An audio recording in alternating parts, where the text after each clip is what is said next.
Very good morning and welcome back to my channel which is teacher cool, जहाँ पे हम करते हैं बीएससी के लिए एग्ज़ाम नोट्स, पर्टिकुलरली एमडीयू के लिए, केयू के लिए एंड ग्रेजुएशन के अंदर कवर होने वाले हर इंपॉर्टेंट टॉपिक के हम यहाँ पे एग्ज़ाम नोट्स करते हैं जो इंजीनियरिंग के भी आते हैं, राइट। तो ऐसे ही एक प्लेलिस्ट हमारी बनी हुई है विच इज़ सॉलिड स्टेट या मटेरियल साइंस कह सकते हो या फिर स्ट्रेंथ ऑफ मटेरियल्स कह सकते हो, जिसके अंदर हम सॉलिड्स के बारे में पढ़ते हैं, क्रिस्टल्स के बारे में पढ़ते हैं।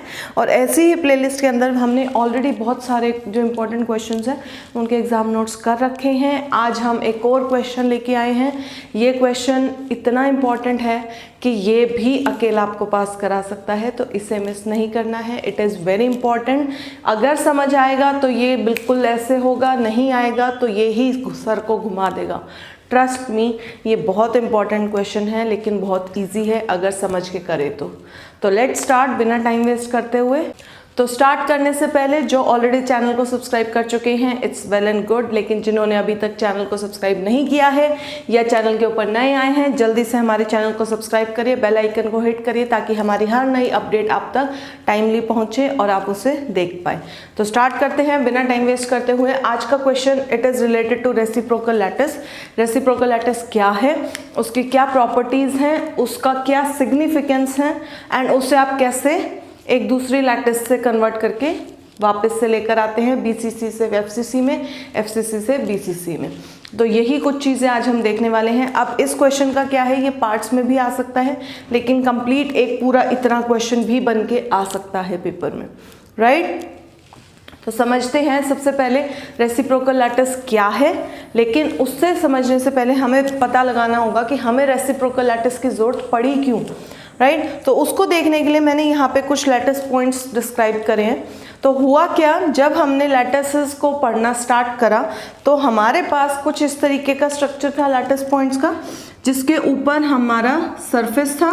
सरफेस के ऊपर हमने ब्रैग्स लॉ करा था, n lambda is equals to 2d sine theta. इस तरीके से रेज आई थी जो रिफ्लेक्ट होकर गई थी, जिसके बेसिस के ऊपर हम ये d जो होता है आपस का इंटरप्लेनर डिस्टेंस कि this is the second plane. तो ये कुछ सेट ऑफ प्लेन्स हमारे आए थे जिन्हें हमें स्टडी करना था, राइट। कुछ प्लेन्स इस ओरिएंटेशन के थे, कुछ प्लेन्स हमारे इस ओरिएंटेशन के थे, राइट। कुछ प्लेन्स इधर भी थे। तो यू कैन से हमारे पास n सेट ऑफ प्लेन्स थे, L से n set of parallel planes थे जो डायरेक्ट लैटिस से अगर हम पढ़ने चाहते तो वो हम नहीं कर पा रहे थे, क्योंकि इतने प्लेन्स होने के कारण किसी की लैटिस की हमें ओरिएंटेशन नहीं पता थी, प्लेन्स की किसी की हमें स्पेसिंग नहीं पता थी। अगर पता लग भी रही थी तो हमें इंडिविजुअल के लिए निकालना पड़ रहा था। तो इस चीज़ को ओवरकम करने के लिए हमारे पास रेसिप्रोकल लैटिस का जो है कंसेप्ट जो है वो दिया गया, राइट। तो इसको समझते हैं अब ये आया कैसे।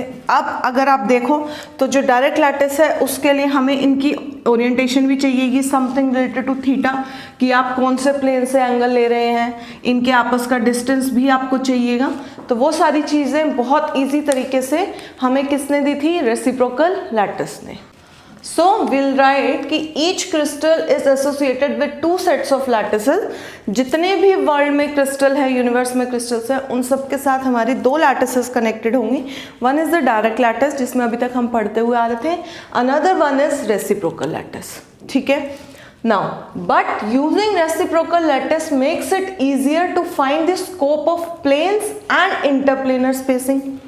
रेसिप्रोकल लैटिस ने किया क्या, हमारी जो स्टडी थी किसी भी चीज़ के रिलेटेड, उन प्लेन्स की ओरिएंटेशन और उनकी स्पेसिंग को जो है बहुत इजी करके हमें दे दिया। और वो उसने कैसे करा, before I move on to the definition I let you know कि हम रेसिप्रोकल लैटिस को ड्रॉ करते कैसे हैं। उसके लिए सबसे पहले लेट अस ड्रॉ एक क्रिस्टल। तो मैं क्या कर रही हूँ, आई ड्रॉ एक क्रिस्टल। सिर्फ एक यूनिट सेल मुझे बेसिकली बनाना है,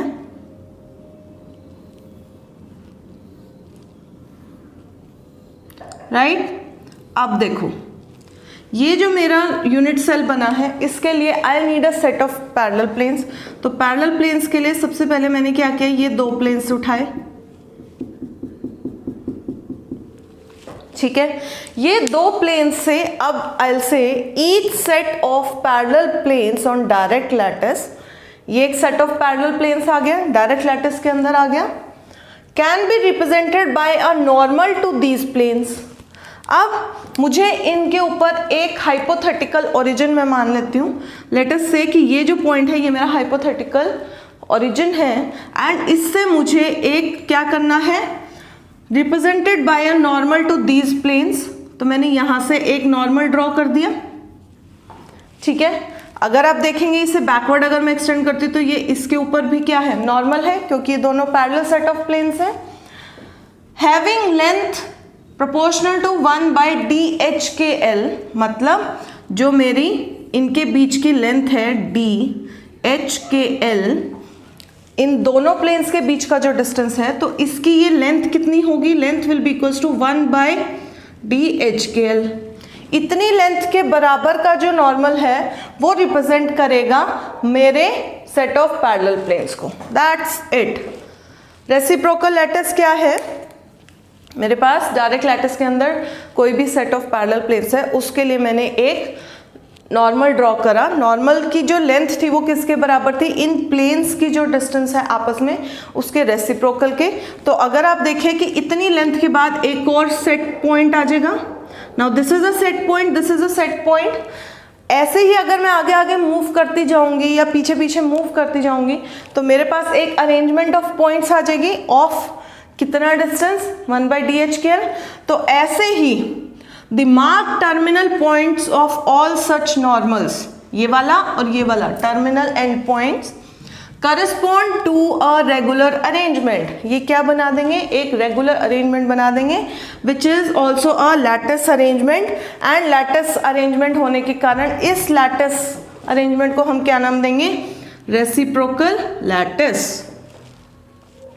क्लियर है। हमारे पास एक डायरेक्ट क्रिस्टल है, यूनिट सेल है, उसके मैंने कोई भी सेट ऑफ प्लेन्स लिए, उसके बाद मैंने क्या किया, नॉर्मल ड्रॉ किया।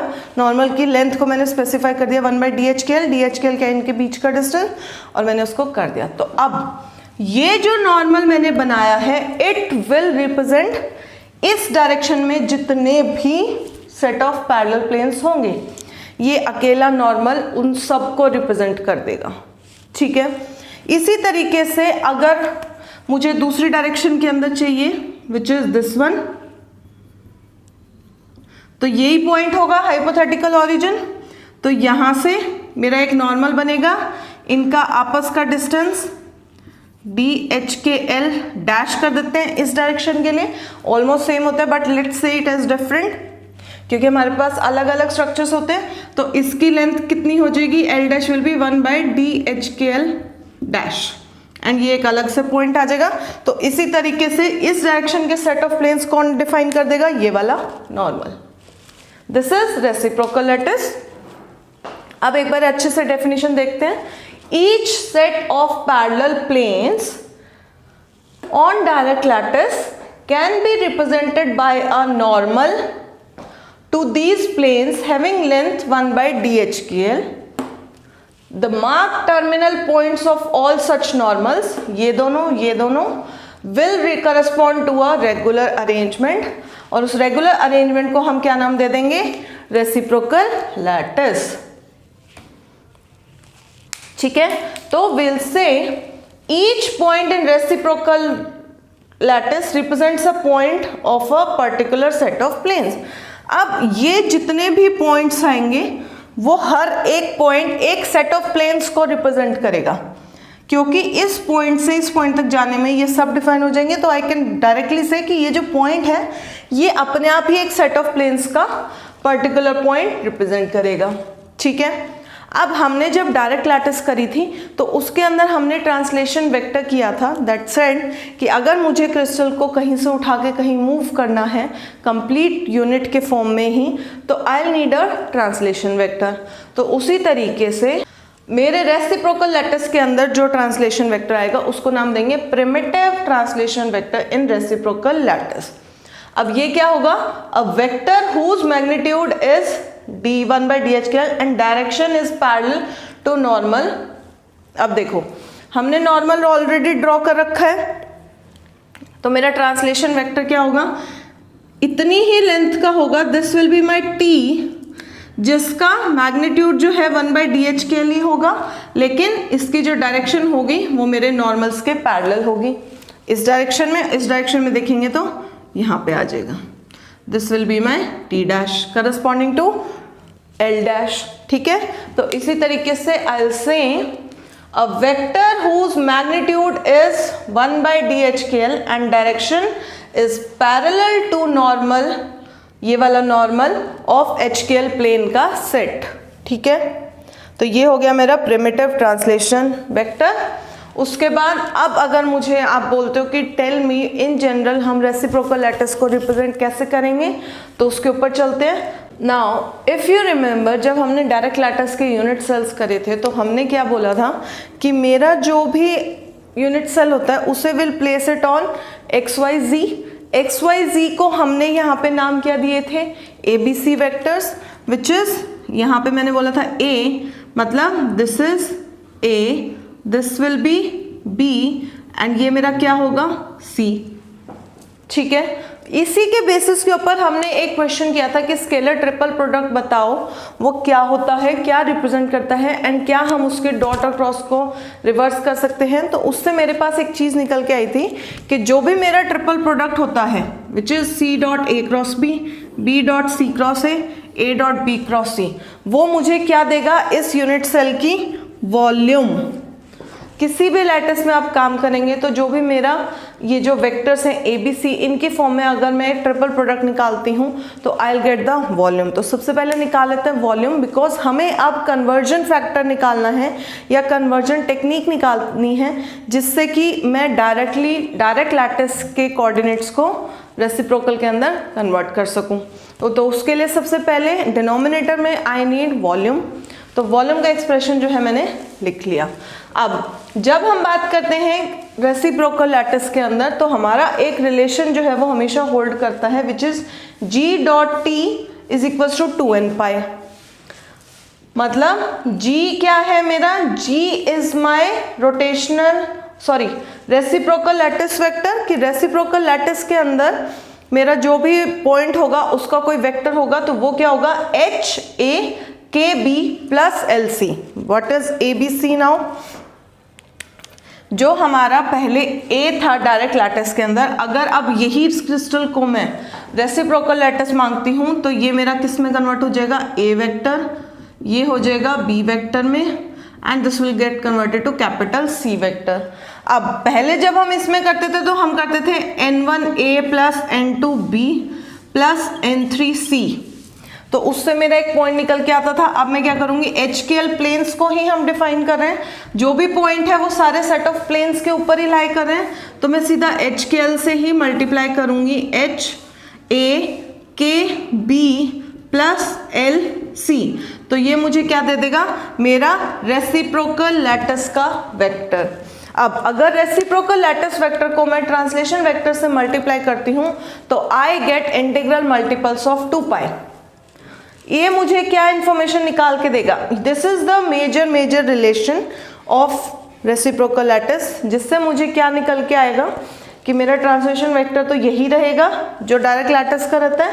तो अगर मैं इससे कन्वर्ट करती हूँ तो यहाँ पे क्या आएगा, A निकालने का तरीका क्या होता है, A को छोड़ के B क्रॉस C। ठीक है, A यहाँ पे निकालना है तो I leave A and I find 2 pi times B cross C divided by volume. B निकालना है तो C क्रॉस A, C निकालना है तो A क्रॉस, जो भी निकालना है उसको छोड़ के बाकी दो का क्रॉस प्रोडक्ट निकालना है, डिवाइड बाय वॉल्यूम करना है एंड 2 पाई से मल्टीप्लाई करना है। तो आई गेट दिस थिंग। अब यहाँ से एक चीज़ देखो, वॉल्यूम क्या थी, ये वाली चीज़, इसको डिवाइड करते जाएंगे, मेरे पास 2 पाई बाय A बचेगा, 2 पाई बाय B बचेगा, 2 पाई बाय C बचेगा। ठीक है, इससे एक चीज निकल के आई कि अगर मैं डायरेक्ट लैटिस वेक्टर और reciprocal lattice vector in the same direction का डॉट प्रोडक्ट लेती हूँ तो आई गेट 2 पाई, मतलब वो सारे पैरेलल हैं। लेकिन जो भी ये A से एक B के साथ, A C के साथ, B A के साथ, B C के साथ, ये सारे क्या होंगे, म्यूचुअली परपेंडिकुलर होंगे, या हम क्या बोलेंगे, they are orthogonal. I right, mutually perpendicular होंगे या क्या होंगे, ऑर्थोगोनल। ठीक है। ऑल्सो यहाँ पे एक चीज़ निकल के आती है, मेरा निकालने का तरीका यही रहेगा कि अगर मेरे पास A B C direct lattice में दिए गए हैं और मुझे ये निकालने हैं इन रेसिप्रोकल लैटिस, तो तरीका यही है, मुझे यही करना है। तो इन अ वे जो मेरा ये है b cross c 2π/a 2π/b 2π/c, जो मेरा सिंपल क्यूबिक लैटिस आता है उसके जो भी कोऑर्डिनेट्स होते हैं वो क्या होते हैं, a b एंड c, बाकी 0 0 रह जाते हैं। ठीक है, ये इसमें भी 0 0 रहेंगे। तो a b c से निकल के मेरे रेसिप्रोकल में भी क्या आया है, a b c, कोई खास फर्क नहीं आया है। तो आई विल से कि reciprocal lattice of simple cubic is equal to direct lattice of simple cubic crystal. Simple cubic के अंदर कोई भी चेंज नहीं आएगा, मेरी लैटिस एज इट इज आएगी। ये चीज़ आपको समझ आएगी जब हम करेंगे बीसीसी और एफसीसी के अंदर।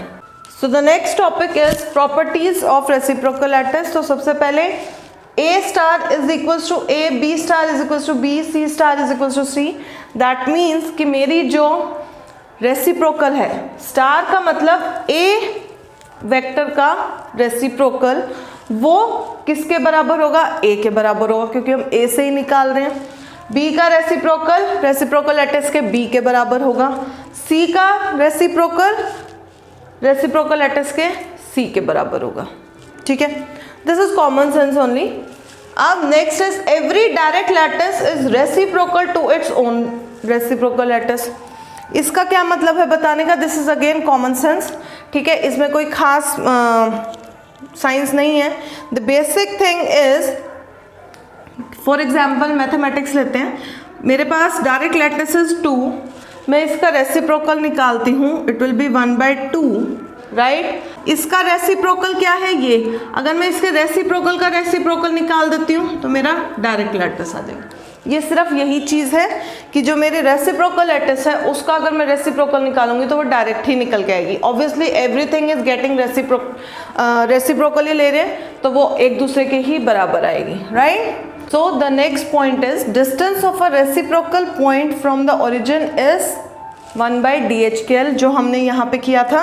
हाइपोथेटिकल सेंटर हमने जो माना था उससे जो मेरे रेसिप्रोकल जो डिस्टेंस था नेक्स्ट पॉइंट का, जो नॉर्मल ड्रॉ किया था, तो इसका डिस्टेंस लेंथ क्या मैंने बोली थी, 1/DHKL, right. Each point in reciprocal lattice is equal to set of parallel planes in direct lattice. जो भी पॉइंट है वो किसके करस्पॉन्डिंग है, सेट ऑफ प्लेन्स के। Unit cell in reciprocal lattice may not be a parallelepiped. ये this is important point कि जब हम रेसिप्रोकल लैटिस को हम ड्रॉ करते हैं तो ज़रूरी नहीं है कि वो पैरेललोपाइड ही बनेगा, वो कोई भी शेप ले सकता है डिपेंडिंग ऑन हम कौन से प्लेन्स को ले रहे हैं। उन प्लेन्स को रिप्रेजेंट करते टाइम शेप में very. Also the reciprocal lattice की जो वॉल्यूम होगी वो किसके बराबर होगी, 1/वॉल्यूम के, क्योंकि जब रेसिप्रोकल लैटिस में सारे कोऑर्डिनेट से रेसिप्रोकल हो गए तो मेरा वॉल्यूम भी किसके बराबर आ जाएगा, 1/v के। तो ऐसे v dash is equals to 1/v। v dash is my reciprocal and it is 1/v। अब इसके जितने भी अगर आपको रेसिप्रोकल लैटिस समझ आ जाती है तो इसकी सारी प्रॉपर्टीज इज जस्ट मेयर क्या हो गई, कॉमन सेंस, राइट। अब इसका फिजिकल सिग्निफिकेंस के ऊपर आते हैं। फिजिकल सिग्निफिकेंस क्या है कि हमने बोला था कि जब हम लैटिस पॉइंट्स को डिनोट करते हैं तो उन लैटिस पॉइंट्स के ऊपर हम एटम्स एंड मॉलिक्यूल्स को प्लेस करते हैं। ठीक है, यहाँ पे मेरे एटम्स हैं, राइट, सारे कॉर्नर्स के ऊपर। अब ये जो एटम्स हैं ये किन के ऊपर हैं, सारे पोजीशन कोऑर्डिनेट्स के ऊपर लाई कर रहे हैं, या मॉलिक्यूल्स जो भी हैं। तो वी से कि ये जितने भी एटम्स होंगे इनके अराउंड इनके खुद के इलेक्ट्रॉन्स जो हैं वो भी रोटेट कर रहे होंगे, रिवॉल्व कर रहे होंगे, राइट। तो इसी तरीके से वी से कि जो मेरे एटम्स और मॉलिक्यूल्स हैं उनकी पोजीशन को डिफाइन करता है डायरेक्ट लैटिस, लेकिन जो भी मेरे ये इलेक्ट्रॉन्स मूव कर रहे हैं, since they are not stable, they are not fixed at a point, तो इनको डिफाइन करने के लिए मुझे जरूरत पड़ेगी एक मोमेंटम स्पेस की। सो आई से कि डायरेक्ट लैटिस जो है वो मेरा पोजीशन स्पेस है, लेकिन जो रेसिप्रोकल लैटिस है वो मेरा कौन सा है, मोमेंटम स्पेस है। क्यों? क्योंकि वो डिफाइन करेगा कि इलेक्ट्रॉन्स कहाँ पे पास कर रहे हैं। If I have to explain, I will say कि ये जो पॉइंट्स है रेसिप्रोकल लैटिस के, इस पॉइंट से जो भी मेरे इलेक्ट्रॉन्स रिवॉल्व कर रहे हैं वो मेरे इस पॉइंट के थ्रू होते हुए जाएंगे and this lattice will represent my momentum space. तो लिखेंगे कैसे? वी से कि it is well known that K space माने momentum space correspond to momentum space is reciprocal to the direct space. जब हम मैकेनिक्स के अंदर रेसिप्रोकल निकालते हैं एक डायरेक्ट स्पेस का, पोजीशन कोऑर्डिनेट का, जब हम फोरियर ट्रांसफॉर्म निकालते थे तो वो निकल के आता था मेरा मोमेंटम स्पेस, और वो हम बोलते थे कि डायरेक्ट स्पेस पोजीशन स्पेस का क्या है? रेसिप्रोकल है। So inside a direct lattice, atoms and molecules occupy the space points, position points, but their electrons are moving around inside the crystal or the solid. जो इनके around electrons हैं वो तो हर जगह पे रिवॉल्व कर रहे हैं, मूव कर रहे हैं, तो we say their electrons are moving around inside the crystal, that is moving in the momentum space. अब देखो ये पॉइंट्स जिस पे ये मूव कर रहे हैं मोमेंटम स्पेस है, एंड वी ऑलरेडी अंडरस्टैंड कि ये सारे क्या होंगे? पीरियोडिक होंगे, क्योंकि हम नॉर्मल्स ड्रॉ करते जाएंगे एंड ये भी पीरियोडिकली मूव करेंगे। So we say this periodic lattice in the momentum space is known as the reciprocal lattice. हमने देखा बनती कैसे है, क्यों चाहिए, कैसे हमने ड्रॉ करी। At the end will say कि हमने उनके ऊपर कुछ ऑब्जेक्ट्स को जो है स्पेसिफाई कर दिया कि डायरेक्ट लैटिस के अंदर एटम्स एंड मॉलिक्यूल्स रहेंगे, लेकिन जो मेरा रेसिप्रोकल लैटिस है उसके जो भी पॉइंट्स हैं वहाँ पे इलेक्ट्रॉन्स मूव कर रहे होंगे, they will represent the momentum space, right. Since momentum increases with temperature, यहाँ पे टी मेरा ट्रांसलेशन वेक्टर नहीं है, इट इज द टेम्परेचर, तो I will write degree C. तो वी से कि अब जो इलेक्ट्रॉन्स हैं जितना ज़्यादा टेम्परेचर बढ़ता जाएगा उस हिसाब से उनकी वाइब्रेशंस, उनका मोमेंटम भी बढ़ता जाएगा।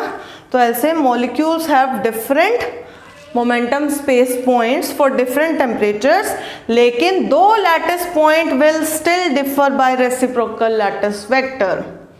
मतलब कि मेरी कितना भी आप टेम्परेचर बढ़ा लो, कितना भी मोमेंटम जो है उनका बढ़ा लो, इनकी स्पीड यहाँ से मोमेंटम स्पेस है तो obviously every point will represent some momentum, तो वो मोमेंटम इंक्रीज हो जाएगा, लेकिन इनकी जो स्पेसिंग रहेगी वो अभी भी क्या रहेगी? रेसिप्रोकल लैटिस वेक्टर के ही बराबर रहेगी और उसकी लेंथ भी कांस्टेंट रहेगी। So with this we finish the physical significance, उसकी explanation and properties of reciprocal lattice. ठीक है, अब एक एग्जाम्पल कह लो चाहे क्वेश्चन कह लो जो पेपर में मोस्ट फ्रीक्वेंटली पूछा जाता है, तो वो होता है कि आपको प्रूफ करना होता है या आपको फाइंड करना होता है कि tell me what is the reciprocal lattice vector of BCC structure या एफसीसी स्ट्रक्चर। उसके लिए आपको बीसीसी और एफसीसी के पॉइंट्स दिए जाएंगे, आपको उनका क्या निकालना है? रेसिप्रोकल निकालना है, या आपको दिए होंगे, आपको जस्ट प्रूफ करना है। तो उसका तरीका क्या होता है? जो मेरा बीसीसी स्ट्रक्चर होता है, बीसीसी स्ट्रक्चर के अकॉर्डिंग जो मेरे कोऑर्डिनेट्स हैं A dash B dash C dash वो मुझे दिए गए हैं क्वेश्चन के अंदर, उनके ये फिक्स रहते हैं। अगर आप याद कर लेते हैं तो और अच्छा है, वरना ये पेपर में दिए होते हैं या कई बार नहीं भी दिए होते हैं, तो आपको ये थोड़ा सा याद करना है। I will put a star over here, ठीक है। I plus J minus K, minus I plus J plus K, I minus J plus K. मेरे पास basically A dash B dash C dash आ गया, मुझे निकालना है रेसिप्रोकल। तो रेसिप्रोकल का सबसे पहले क्या निकालेंगे? वॉल्यूम। कोई भी ले लो, A dash dot B dash cross C dash कर देते हैं, यहाँ से ए बी डैश है, इसको आप सॉल्व कर सकते हैं, इसलिए मैंने ये पार्ट स्किप करा है। पेपर में आपको ये करके दिखाना है, करोगे तो ये याद नहीं रखने पड़ेंगे, अपने आप निकल जाएंगे। This is basic mathematics, dot product and cross product. तो इससे आंसर निकल के जो आता है वॉल्यूम का, बीसीसी स्ट्रक्चर की जो वॉल्यूम होती है इट इज a³/2। अब मुझे ए वेक्टर निकालना है। ए वेक्टर निकालने का तरीका क्या है? ए को छोड़ दो, b cross C divide by volume into 2π। 2 pi को एज इट इज रखा, नीचे वॉल्यूम डालेंगे, बी डैश क्रॉस सी डैश करेंगे। तो इनको जब करेंगे तो वॉल्यूम ए क्यूब बाई 2 मैंने ऑलरेडी निकाल ली, यहाँ पे 2 पाई एज इट इज आएगा and B dash cross C dash का आंसर आएगा ये। तो इसको जब सॉल्व करेंगे I get 2 pi by A into I plus J. इसी तरीके से बी का आएगा J plus K, C will be I plus K. अब अगर आप ध्यान से देखो, अगर मैंने यही क्वेश्चन यहाँ से स्टार्ट किया होता तो ये जो कोऑर्डिनेट्स हैं आई प्लस जे प्लस के, आई प्लस के, ये किसके कोऑर्डिनेट्स होते हैं? ये होते हैं एफसीसी लैटिस के कोऑर्डिनेट्स। तो दिस इज द सॉल्यूशन। आपने क्या है, एक दे रखा है, वॉल्यूम निकाल लो, फॉर्मूला में पुट करो, आंसर निकालो, यहाँ पे लिख दो कि since these coordinates are equivalent to coordinates of FCC structure hence proved. ठीक है, उल्टा देख लेते हैं। मुझे एफसीसी के ऑलरेडी दे रखे हैं, मुझे क्या करना है, पहले वॉल्यूम निकालनी है। Volume her bar A cube by 2 नहीं आएगी, ये आपको निकालना है, रट्टा नहीं लगाना है। Mayor dot product and cross product है, इस केस में आपकी वॉल्यूम आएगी ए क्यूब बाई 4। रट्टा लगाओगे तो उधर 2 हो जाएगा, इधर 4 आ जाएगा, तो रट्टा नहीं लगाना है, सॉल्व करके देखना है। पेपर आपका बहुत खाली शीट्स होती हैं, आप कर सकते हैं। तो यहाँ से करेंगे तो मेरे पास आएगा a cube by 4। A vector निकालने का universal formula 2 pi by volume into b dash cross C dash. यहाँ से बी डैश क्रॉस सी डैश निकालेंगे, पुट करेंगे, मेरा जो आंसर निकल के आएगा वो निकल के आएगा ये वाले कोऑर्डिनेट्स। तो हम बोलते हैं एफसीसी का रेसिप्रोकल लैटिस होता है बीसीसी, बीसीसी का रेसिप्रोकल लैटिस होता है FCC. So with this we prove this thing also. हमने फाइंड भी कर ली और प्रूव भी कर ली। So with this we finish this very important topic. आप इसे करिए, पेपर पे अपने एक बारी वीडियो को देखते देखते उतारिए, अपनी कॉपी से खुद पढ़िए। आपको एक बारी में समझ आता है, गुड, नहीं आता है, आई एम हेयर ओनली। आप अपने डाउट्स कमेंट सेक्शन में हमेशा छोड़ सकते हैं, मोस्ट वेलकम। तब तक के लिए चलते हैं, जल्दी मिलते हैं एक नए टॉपिक के साथ, नए क्वेश्चन के साथ, राइट? सो तब तक don't forget to like share subscribe to my channel teacher cool. Thank you.